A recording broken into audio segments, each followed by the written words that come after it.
पूरे पंजाब में आज किसानों का विरोध प्रदर्शन है और 3 घंटे तक चक्का जाम करने वाले हैं आज किसान। दोपहर 12 बजे से 3 बजे तक किसान चक्का जाम करेंगे। केंद्र सरकार की नीतियों के विरोध में प्रदर्शन करेंगे। फसल खरीद में देरी को लेकर किसान नाराज हैं और इसी नाराजगी को लेकर आज चक्का जाम करने वाले हैं। 3 घंटे तक चक्का जाम करेंगे किसान। दोपहर 12 बजे से 3 बजे तक चक्का जाम रहेगा। केंद्र सरकार की नीतियों के खिलाफ ये विरोध प्रदर्शन किसानों का। फसल खरीद में देरी को लेकर नाराज हैं किसान। पूरे पंजाब में आज किसान विरोध प्रदर्शन कर रहे हैं और विरोध के जरिए आज चक्का जाम करेंगे। चक्का जाम के जरिए अपना विरोध का इजहार भी करेंगे। फसल की खरीद को लेकर जो व्यवस्था होनी चाहिए वो सही ढंग से नहीं हो पा रही है, देरी हो रही है फसल खरीद में। इसको लेकर आज वो 3 घंटे का चक्का जाम करने वाले हैं। 12 बजे से 3 बजे तक ये चक्का जाम वो करेंगे। पंजाब में किसानों ने एक फैसला किया है। फसल खरीद बिक्री में देरी हो रही है और इसको लेकर आज विरोध में चक्का जाम करेंगे और इसके जरिए वो केंद्र सरकार को संदेश देना चाहते हैं कि जो नीतियां हैं वो नीतियां कारगर नहीं हैं। ओपी राय, ओम प्रकाश राय हमारे सहयोगी इस वक्त हमारे साथ जुड़े हुए हैं। किस तरह की तैयारी आप देख रहे हैं? चक्का जाम 3 घंटे तक होगी तो जाहिर सी बात है कि इसका असर ट्रैफिक पर भी पड़ेगा, यातायात पर भी पड़ेगा। किसान जो नाराज हैं उनकी नाराजगी आज सड़क पर देखने को मिलेगी।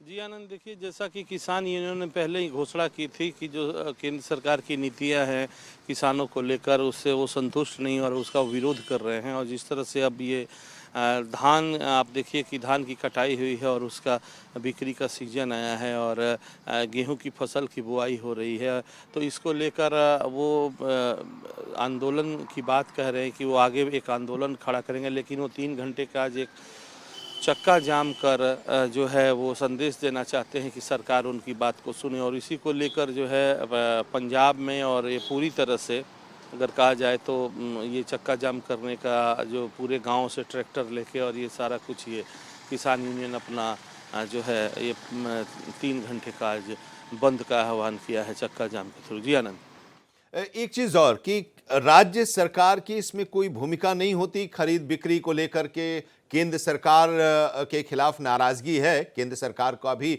इसमें से होता है, लेकिन राज्य सरकार की कोई पहल नहीं हो रही है क्या? देखिए आनंद, जो खरीद बिक्री होती है वो एफसीआई के माध्यम से ही होती है और उसको केंद्र सरकार जो है वो निर्देशित करता है। और जो एमएसपी की बात कही जाती है, जो हर साल आप देखते हैं कि 100 रुपये 50 रुपये जो बढ़ोतरी होती है, चाहे वो धान की फसल हो, गेहूं की या अन्य, तो वो केंद्र सरकार ही उसको वो करती है। और उसके बाद राज्य सरकार उसी फसल पर या तो अब कैबिनेट की मीटिंग कर उसमें 10-20 रुपया जो भी बोनस देना या सरकार के तरफ से, राज्य सरकार की तरफ से अतिरिक्त देने का वो करती है। लेकिन खरीद जो है, जो अनाज खरीदा जाएगा वो अगर राज्य खरीदता भी है तो उसको सीधे अपनी जो योजनाएं हैं, जो पीडीएस में या जो भी कहा जाए राशन की दुकान वहाँ देने का, वो सीधे नहीं करके उसके लिए एफसीआई के माध्यम से ही जो है वो जो है वो आती है। फिर सारे जो सहकारी जो है विभाग हैं उसके थ्रू, और फिर वो चाहे वो बीपीएल कार्ड धारकों और उनको जो अनाज देने की बात कही जाए या अन्य कही जाए,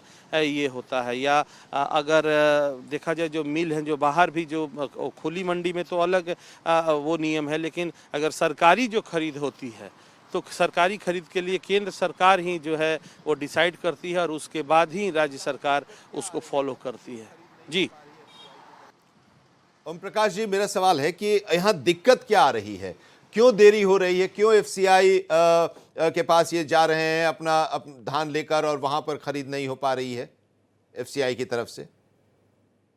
देखिए, किसान जो भी मान लीजिए जो पैदावार हो रही है, सरकार सारी जो उनकी अनाज है पहले तो वो सारा लेते नहीं। मान लीजिए अगर आपके पास 10 एकड़ ज़मीन है और 10 एकड़ में मान लीजिए अगर आपको 500 क्विंटल की आपकी धान हुई, लेकिन सरकार का नियम है कि 10 एकड़ तक के जो पैक्स के माध्यम से जो भी है कि 10 एकड़ की जो जिसकी जोत है उससे हम 250 क्विंटल ही धान लेंगे, तो फिर वो 250 क्विंटल उनको बाहर देना पड़ता है। उसके बाद जो लागत है, जो खेती में लागत है, चाहे वो आप खेत का बीज पहले डालते हैं उसका खर्च है, बीज के बाद खेत की जुताई के बाद खेत को तैयार करते हैं, रोपने लायक बनाते हैं, उसका खर्च, और रोपने के बाद फिर उसमें जो खाद और ये दवा जो डालते हैं, दवा फिर उसके बाद जो पानी 3 महीने 4 महीने वो खेत में करना होता है उसका खर्च, उसके बाद कटाई के बाद फिर वो जब वो